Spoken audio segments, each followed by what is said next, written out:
പ്രമുഖ താരം അന്തരിച്ചു. പ്രണാമം അർപ്പിച്ച് സിനിമാ ലോകം. ബ്രെയിൻ ക്യാൻസർ ബാധിച്ച് ചികിത്സയിലിരിക്കെയാണ് പ്രശസ്ത സംവിധായകൻ ജെയിംസ് ഫോളി അന്തരിച്ചത്. 71 വയസ്സായിരുന്നു.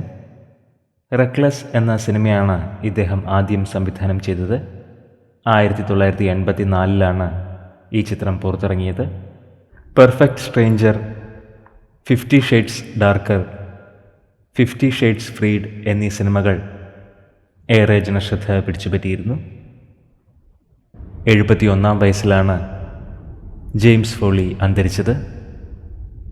അമേരിക്കൻ സിനിമാ ലോകത്തിന് കനത്ത ഒരു നഷ്ടമാണ് സംഭവിച്ചിരിക്കുന്നത്. ലോസ് ഏഞ്ചലസിലെ വസതിയിൽ വെച്ച് മെയ് 6 അന്ത്യം സംഭവിച്ചത്. പ്രിയ സംവിധായകൻ്റെ ആത്മാവിന് നിത്യശാന്തി ലഭിക്കട്ടെ എന്ന് നമുക്ക് പ്രാർത്ഥിക്കാം.